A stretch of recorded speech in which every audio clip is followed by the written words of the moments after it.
Non, non, je vais y aller. Ah, 2, 3.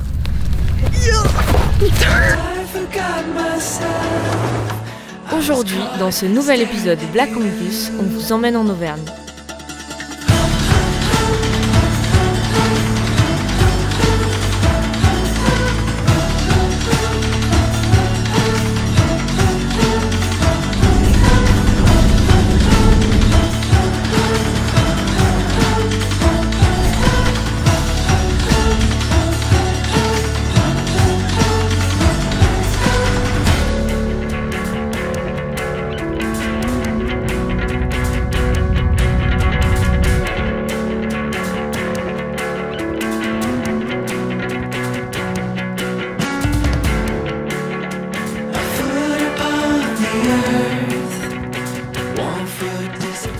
Pour notre première journée, le temps n'est pas vraiment au rendez-vous. Mais cela nous donne l'occasion de profiter de notre Gus, tenter de nouvelles recettes, tester de nouveaux outils de cuisine comme notre four Omnia. Et à défaut de randonnée, on déguste, mais surtout, on prend le temps de se faire à ce nouveau mode de vie.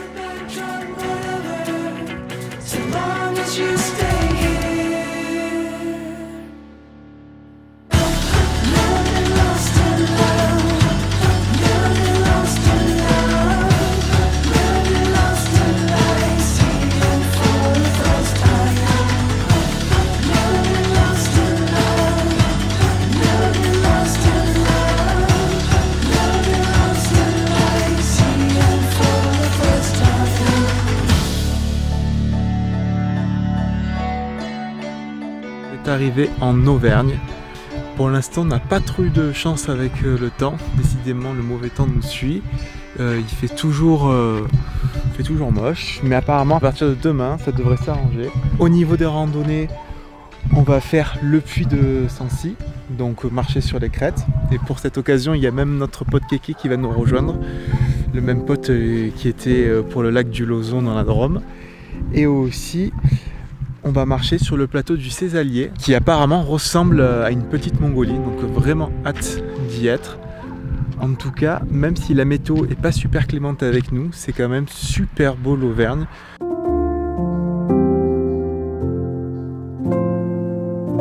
Bref, le programme de la vidéo, vous avez été nombreux sur Instagram à nous demander quel matériel on a apporté avec nous et on utilise en randonnée. On va vous expliquer ça plus en détail, pourquoi les trucs qu'on a pris nous semblent utiles. Chaque jour, des petits défis marquent notre quotidien. Trouver une fontaine et encore mieux, trouver une fontaine d'eau potable. Trouver un lieu pour se doucher, des poubelles d'ordures ménagères. Ces petits riens invisibles à la vie sédentaire nous réapprennent et apprennent à vivre autrement.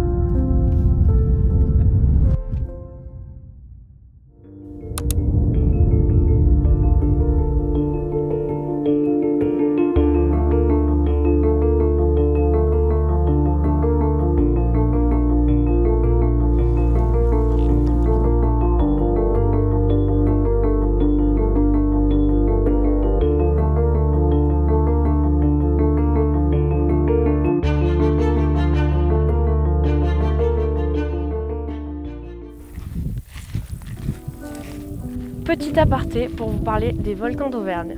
Ce sont des volcans qu'on appelle monogéniques, c'est-à-dire qu'ils vont entrer en éruption une seule fois puis s'éteindre à jamais. Par contre, le magma peut très bien ressortir par d'autres endroits, même si je vous rassure, c'est pas près d'arriver. L'ensemble de ces volcans est plus communément appelé la chaîne des puits. Et cette chaîne des puits, elle est composée d'environ 80 volcans qui s'étalent sur tout le parc régional des volcans d'Auvergne. Voilà pour la petite histoire.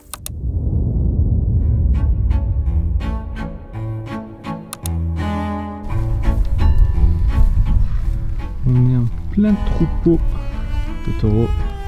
On est protégé par la barrière. Lui il est énorme, il a un gros cul.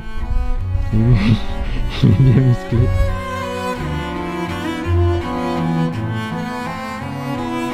Finalement, après la balade du puits de Sancy, on a voulu changer un peu de décor. C'est plutôt réussi. Il n'y a pas grand monde. Et en fait c'est des vastes plateaux avec quelques lacs. C'est super cool. Et du coup c'est vraiment pas trop fréquenté alors qu'on est en plein mois de juillet. Nickel. Entourés de plaines et de petits villages de campagne, nous découvrons une autre facette de l'Auvergne, le Césalier. Ici, nous croisons peu de monde. Des familles du coin, des randonneurs parcourant le GR, des vaches, voire même des taureaux. Et puis nous, voir à perte de vue, dans une sérénité absolue. Voilà ce que l'on retiendra de cette petite Mongolie auvergnate. 2, 3. Oh non, la chaussure.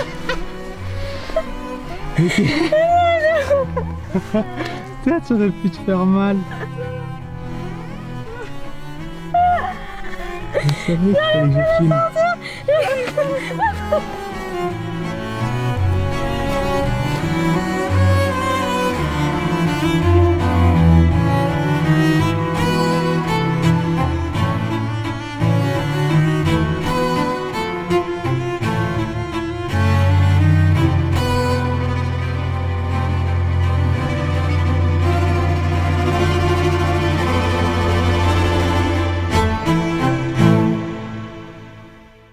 On a plusieurs questions qui reviennent souvent sur Instagram, sur notre compte Black Angus, qui concernent beaucoup la randonnée, notre équipement. On va essayer aujourd'hui de vous faire une vidéo vous montrant en fait l'intégralité de l'intérieur de nos sacs de randonnée pour vous donner nos retours d'expérience, que ce soit sur les randonnées ou sur l'équipement même. Plus en détail tout ce qu'il y a dans mon sac à dos de rando.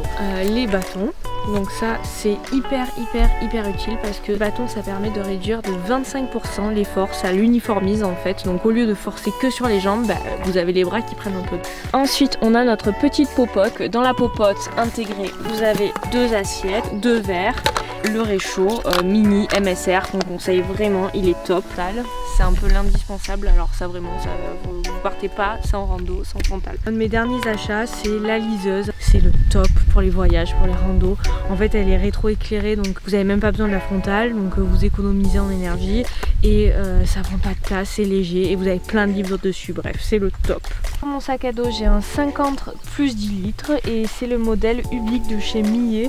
Il est bien mais c'est pas non plus... ouais, il est pratique parce qu'il est plus petit donc en fait plus un sac est gros plus on va en mettre, donc ça m'empêche de trop en mettre. On a opté tous les deux, on a des chaussures de trail pour les randos. À la base on avait des chaussures de rando montantes et en fait on s'est rendu compte que ça crée des faiblesses aux chevilles, donc c'est pour ça que maintenant on prend du court parce qu'au moins la cheville en fait elle prend l'habitude de se mettre bien en place, elle a plus une faiblesse à se laisser aller et se laisser porter par la chaussure. Moi j'ai des Okawan, ça fait un moment maintenant. Pour tout ce qui est pied large et pied plat, le fait d'avoir des semelles comme ça, pour moi c'est vraiment ça m'a changé la vie comparé à des chaussures de rando lambda, et en plus elles accrochent vu que c'est des chaussures de trail, donc je me casse moins la figure on va dire.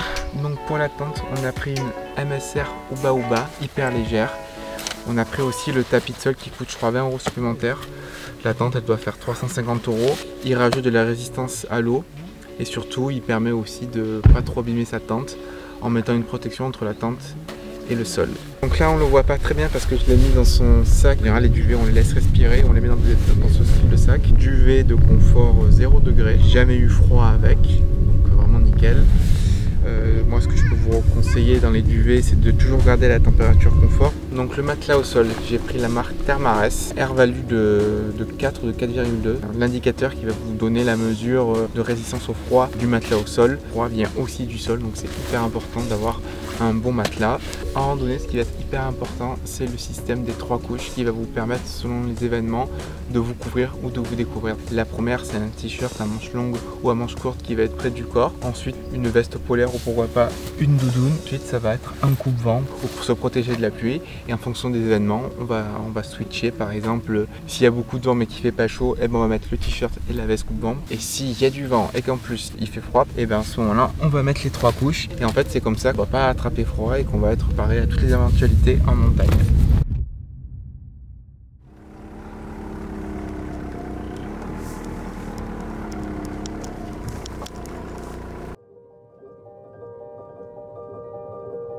Comment il se mange? Tu l'as déjà testé ou pas encore?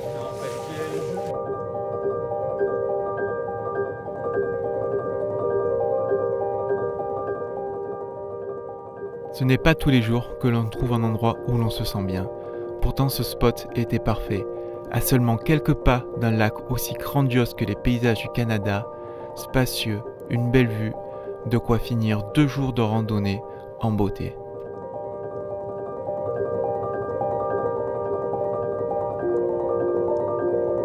C'est la douche avec une vue plutôt cool. Là, on va faire un feu. Là, j'ai mis mes chaussures qui étaient trempées, comme ça elles vont se réchauffer. Puis là, on a la voiture de Kevin, la tente de Kevin et le petit Gus. Ce soir, on est plutôt calé. Là, on a pris de quoi se faire un petit dessert. Voilà. Chamallow grillé, ça va être de la tuerie. Je vais vous montrer la douche maintenant que Kevin est sorti. Voilà. Là, c'est une genre de tente Décathlon, 2 secondes. Là, il y a la chaise pour mettre, pour poser les affaires. Là, on a la douche. C'est bête, hein, il y a juste à monter la fermeture.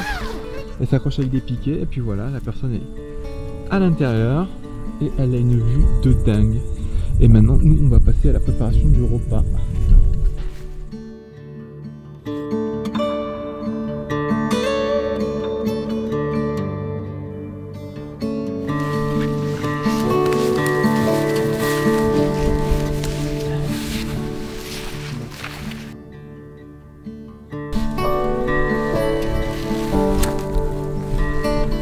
En fait, c'est juste avoir assez de flamme pour que ça parte.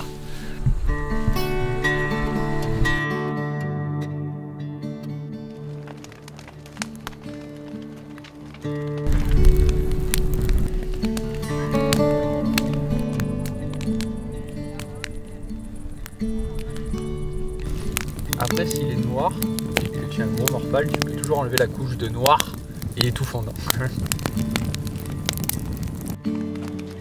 Refaire le monde autour d'un feu en mangeant des chamallows, des simples moments qui subliment pourtant la vie. Si ces quelques semaines en van nous ont bien appris quelque chose, c'est de rêver grand mais apprécier petit.